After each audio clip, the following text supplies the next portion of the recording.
Este es el curso Cómo actuar frente a desastres de Aprendamos, una oportunidad para superarnos.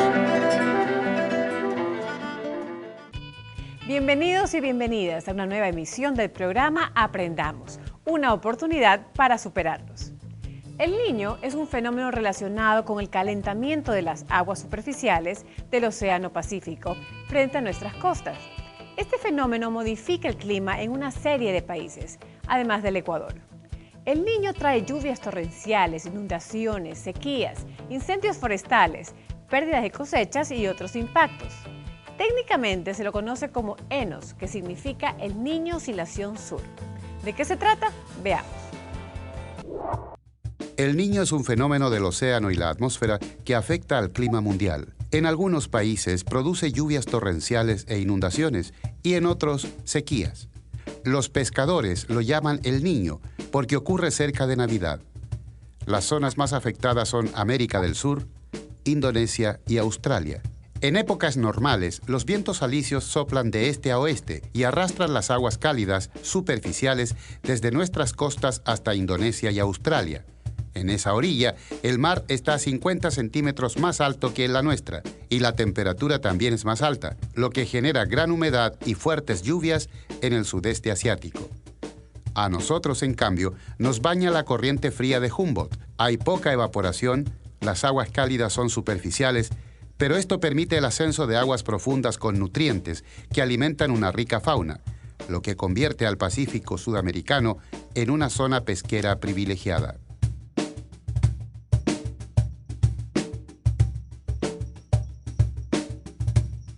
A veces es difícil comprender qué son las corrientes marinas, pero el océano está rodeado o está siendo atravesado por una especie de ríos que corren en medio del océano. Y esos ríos son de diferente temperatura. Todas esas corrientes son las que mantienen el balance térmico del planeta y lo mantienen en equilibrio. Por un lado, en el Ecuador tenemos una corriente que circula bajo la superficie y que viene desde la Antártida, que es la corriente fría de Humboldt. Esta es una corriente que trae mucho oxígeno y nutrientes para pesquerías. Pero el Ecuador también tiene la visita de otras corrientes que vienen desde el norte y tienen aguas muy cálidas que vienen desde la cuenca de Panamá. Esas corrientes cálidas y las frías se encuentran en algo que se denomina el frente ecuatorial y que se ubica aproximadamente frente a las costas de Manabí, porque de ellas depende en parte el clima continental y en parte los recursos naturales que se dan en cada una de las regiones del país. ¿Qué sucede durante el Niño?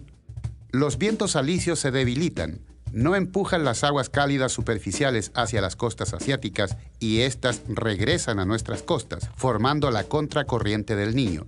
Se origina el efecto contrario al de tiempos normales. En las costas asiáticas aparecen sequías, incendios forestales, mientras que en las costas sudamericanas se desatan temporales que acarrean aluviones e inundaciones. La Niña, por su parte, invierte el mecanismo. Los vientos alisios soplan con más intensidad que la normal y arrastran hacia el oeste mayor volumen de agua.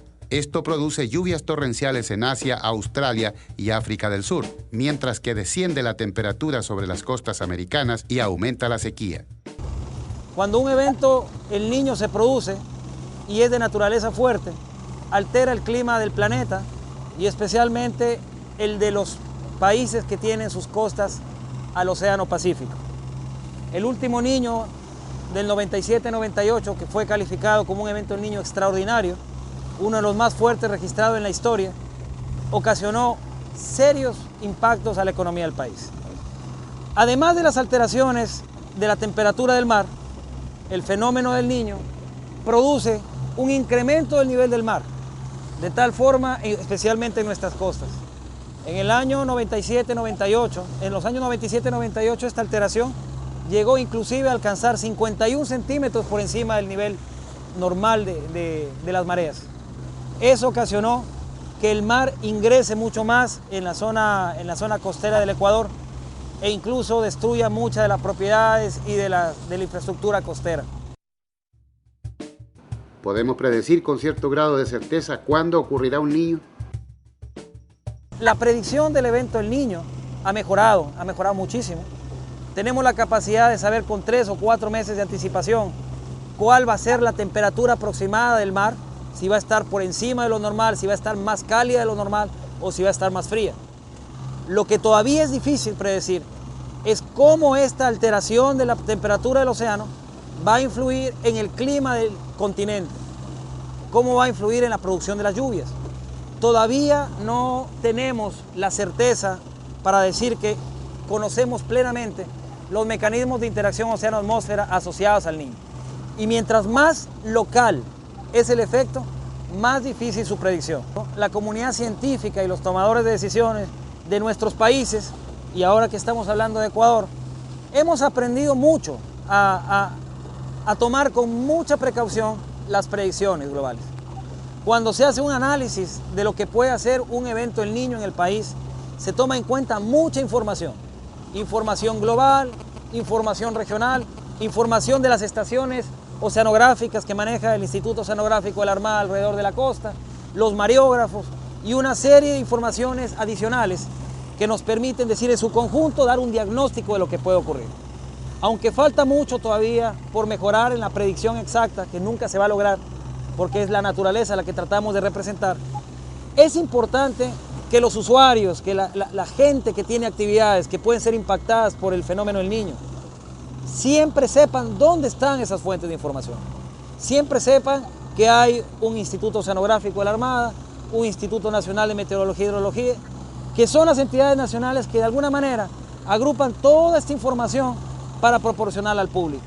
Y que para este tipo de eventos, lo más importante para la ciudadanía es estar informados permanentemente.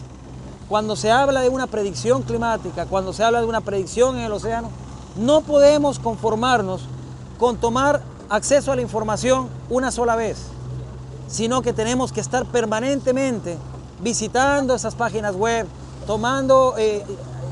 estar pendientes de los boletines y toda la información, porque la información del clima y del océano es muy dinámica, muy cambiante. Y mientras más seguimiento le demos a cómo va evolucionando la situación relacionada con el Niño, podemos precautelar de mejor forma nuestra vida, nuestros bienes y nuestras actividades económicas, la agricultura, la pesca, el cuidado de la infraestructura básica, el agua, el tema de salud. Aprendamos, una oportunidad para superarnos. Nuestro país mantiene en sus costas una variada actividad pesquera, que durante el fenómeno del Niño sufre serios impactos debido a los cambios en el océano. ¿Cuáles son los impactos del Niño en la actividad pesquera de nuestro país? ¿Qué están haciendo allá ustedes?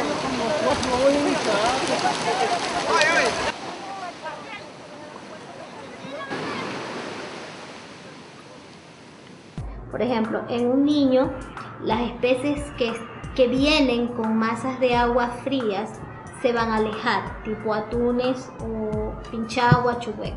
En un niño, ¿qué sector es el que siente más impacto?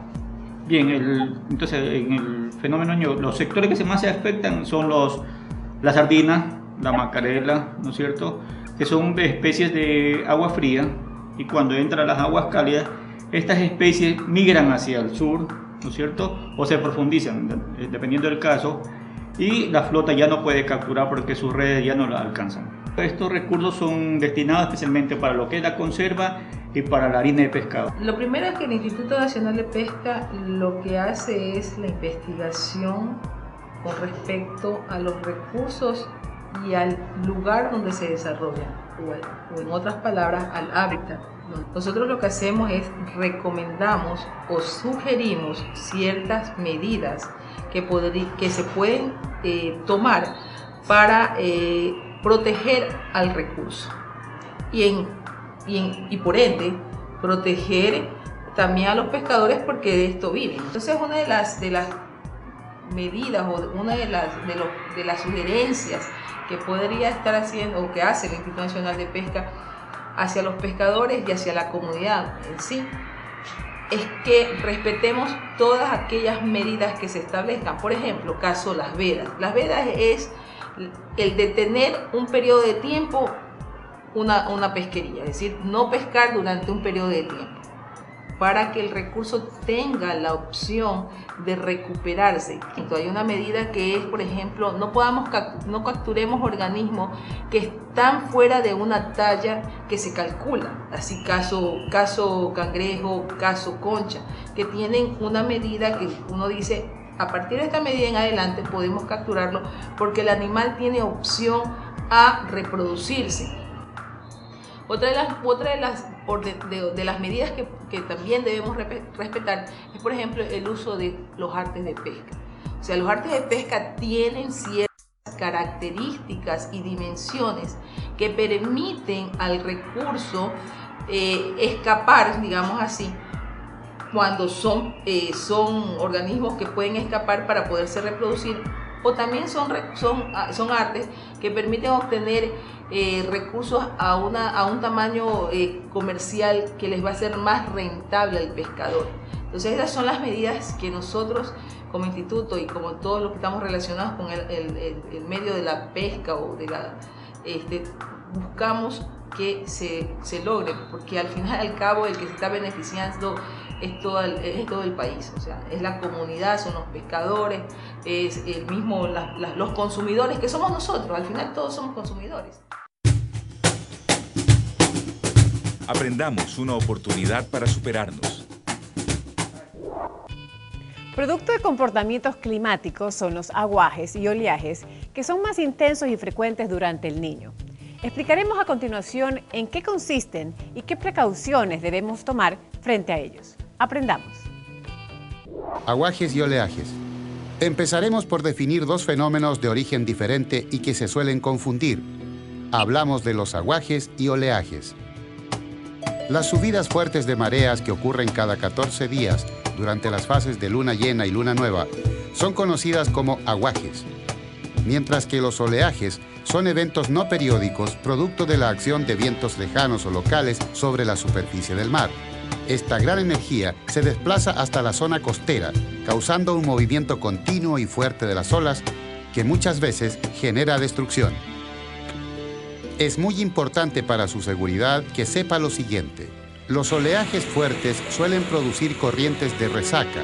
Se trata de una fuerte corriente superficial que regresa desde la costa hacia el mar. Son muy peligrosas porque viajan a gran velocidad y no existe nadador que logre superarlas. Lo más peligroso de una corriente de resaca no es ser arrastrado por ella hacia mar adentro, sino la reacción de la gente. Muchos se asustan y tratan de nadar contra la corriente. Esto los cansa y los hunde. La clave para escapar es nadando en dirección paralela a la costa. De esta forma, una persona puede salir de la corriente de resaca, ya que su anchura es más o menos de unos 10 metros. Por su seguridad y la de todos sus seres queridos, evite ir a la playa cuando hay alerta de aguajes y oleajes, pero si se presentan, recuerde siempre, no bañarse en horas de marea alta, ya que una corriente de resaca lo puede atrapar. Si lo atrapa una corriente de resaca, no entre en pánico y evite nadar contra la corriente. Se cansará y pondrá en peligro su vida. Nade a lo largo de la playa y logrará salir. La tarea más importante de todas es mantenerse a flote. Nade lentamente si está cansado, pero no se detenga hasta encontrar el borde de la resaca y salir de ella. Observe cuidadosamente y respete las señales colocadas por las capitanías de puerto. Cuide que sus niños se bañen en la playa bajo la mirada de un adulto. Otra de las ramas económicas que recibe fuertes impactos durante el niño o la niña es la ganadería. ¿Qué ocurre con los animales durante estas oscilaciones? Que son o muy húmedas y lluviosas o muy secas y sin forraje. ¿Qué medidas podrían tomar los agricultores y ganaderos para proteger sus animales en estas circunstancias? Estuve en la zona de Manglar Alto. Ahí tuvimos inundaciones bárbaras, perdimos potreros, se perdió mucha zona de potreros. Esa hacienda era cruzada por un río. Bueno, el río se llevó hectáreas de potreros. O sea, yo creo que por ahí empieza, ¿no? potreros, los animales necesitan pues extensiones grandes para comer. Eso y animales también que se ahogan, ¿no? Porque a la hora que el agua corre puede coger, vean en este caso animales paridos, la vaca no deja la cría, entonces por cuidar la cría sí se pueden ahogar animales, ¿no? Se ahogan los terneros, se ahogan vacas adultas, también se pueden ahogar. Y en épocas de sequías, ¿qué opciones tiene el ganadero? Estamos acostumbrados a alimentar estos animales con pasto fresco, ¿no? Con potrero. Al haber sequía perdemos muchas extensiones de potrero, entonces la desnutrición básicamente, ¿no? Bueno, aquí en la zona hemos podido dar algo de verde de repente, ¿no? Un verde fresco. Sé que en otras zonas se consume mucho más, se puede dar más, todo lo que es rechazo, el maracuyá también, lo que queda de la extracción del jugo, el ganado lo consume muy bien. El tema del maíz, también la panca de maíz. Y bueno, hay balanceados comerciales, pero la verdad que a veces no están al alcance pues, o no justifica el costo, ¿no?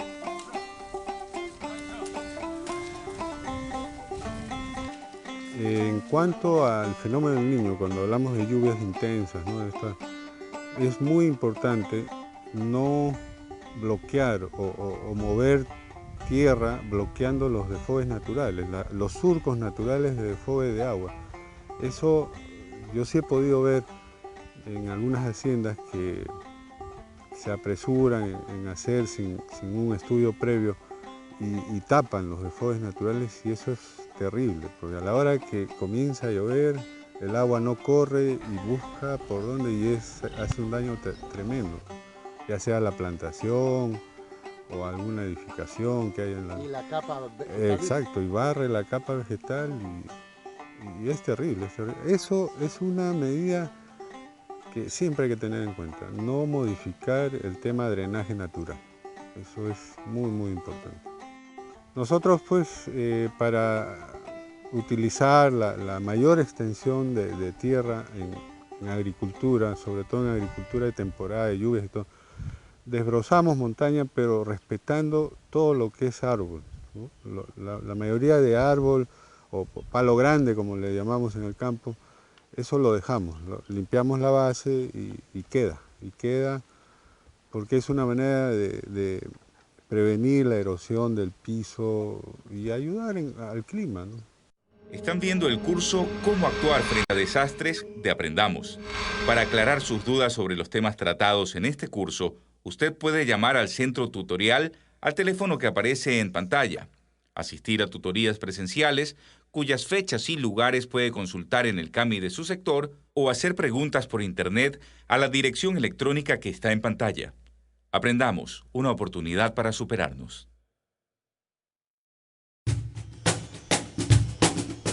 Aprendamos, una oportunidad para superarnos.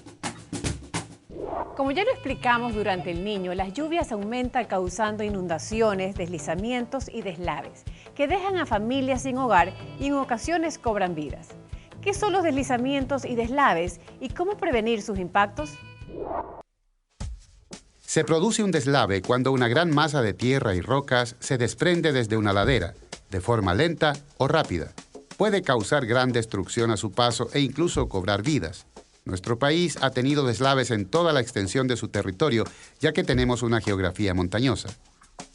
Las causas pueden ser diversas, entre ellas la erosión por la tala de árboles, los cortes a los cerros para construir casas, falta de drenaje de aguas domésticas e incluso los terremotos.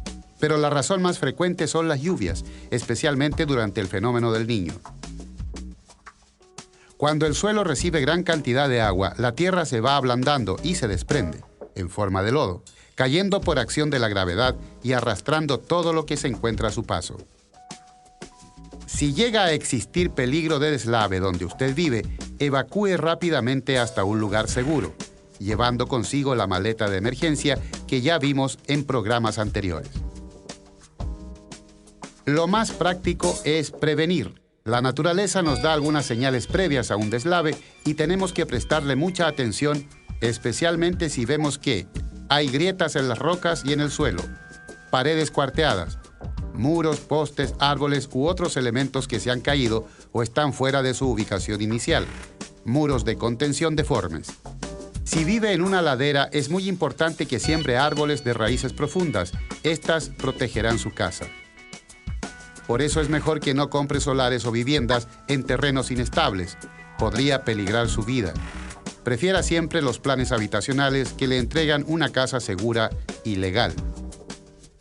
No haga cortes en los cerros, con más razón si no está seguro de la resistencia del suelo. Hay que encauzar las aguas lluvias y servidas de su casa y de su barrio para impedir que remojen el suelo y provoquen un deslave.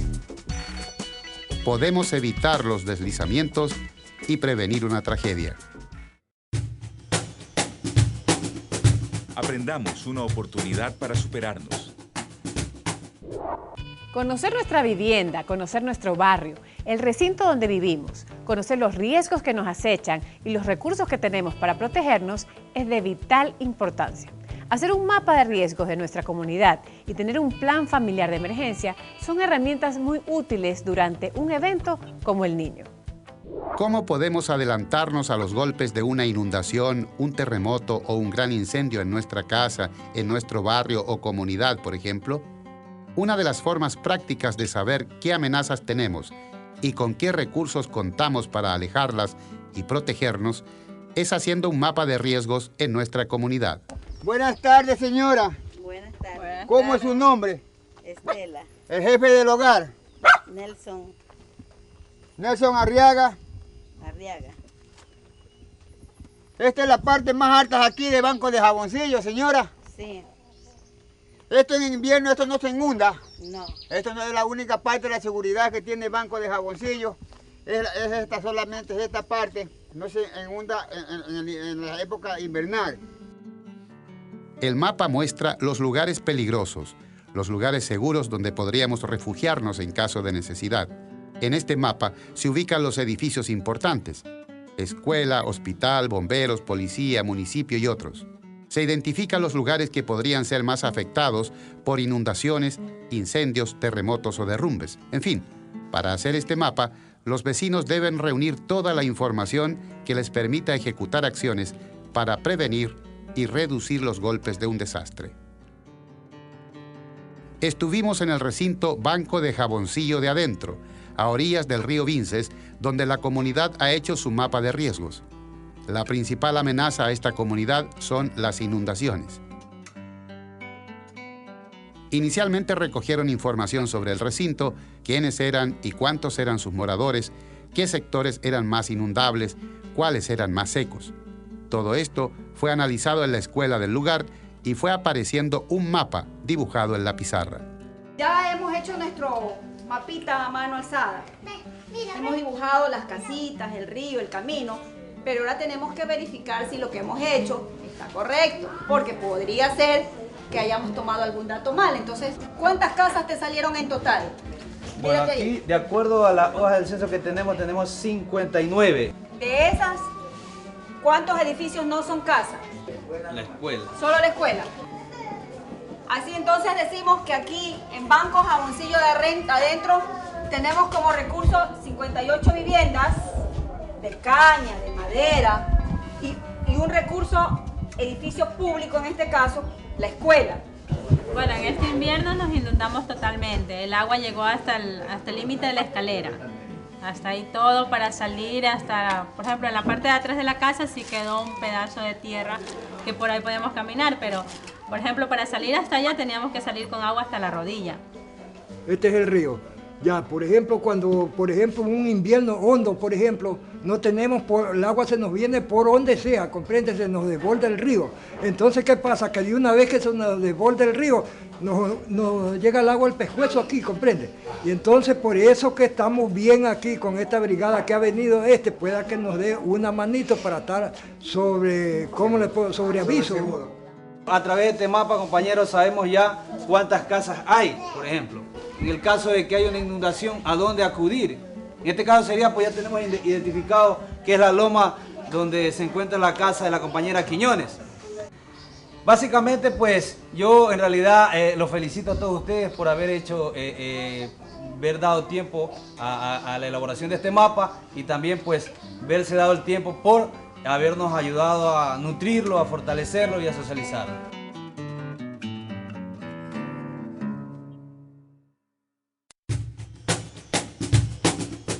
Aprendamos, una oportunidad para superarnos. Otro aspecto que debemos tener presente durante el niño es el cuidado de la salud. ¿Qué precauciones podemos tomar? ¿Qué amenazas tenemos durante este periodo? ¿Y cómo nos podemos proteger? En las épocas de mucha lluvia, normalmente tenemos un incremento considerable de afecciones en orden de importancia dérmicas, o sea, cutáneas de la piel, y también adicionalmente infecciones respiratorias. Normalmente se dan por el incremento de vectores en el medio, de factores que transmiten enfermedades en el medio, como mosquitos, insectos y demás animalitos que aumentan su cantidad en esas épocas y aumentan también la transmisión de enfermedades de ellos, de los mismos, de los animales muchas veces a los humanos y entre los humanos. Y aparte, cuando hay áreas que se inundan, ¿no?, como los sectores nuestros que son bajos y son planos, aumentan también la proliferación de mosquitos, con el consiguiente incremento de afecciones o enfermedades transmitidas por mosquitos como el dengue, por ejemplo, y el paludismo, en el cual tuvimos una experiencia bastante importante con enfermedades que antes no la padecíamos en nuestro clima, pero hoy la tenemos, como por ejemplo el dengue. Pongámonos a buen recaudo antes de la época invernal, ya mejorando el drenaje de las aguas lluvias en los sectores donde solemos ver que se inunda, no construir casas en lugares donde suelen inundarse, que parece mentira, tenemos una resistencia muy grande de la población nuestra a construir en laderas, en acequias, en zanjas, en zonas muy bajas, en zonas donde solemos ver que los ríos se desbordan, crecen asentamientos poblacionales que colapsan en el momento de que los ríos, que las lluvias incrementan y con el consiguiente complejo que se forma en ese momento de la inundación. Aprendamos, una oportunidad para superarnos. Eso es todo. Tengamos muy presente que con el fenómeno del Niño tendremos que seguir conviviendo siempre. Del grado de información que tengamos sobre este comportamiento climático y de las tareas de prevención que podamos planificar y ejecutar en casa, en el barrio, en el recinto, en la finca, allí donde vivimos y trabajamos, depende nuestra seguridad. Les sugiero revisar el capítulo número 5 de su libro y suerte a todos nuestros alumnos. Aprendamos, una oportunidad para superarnos.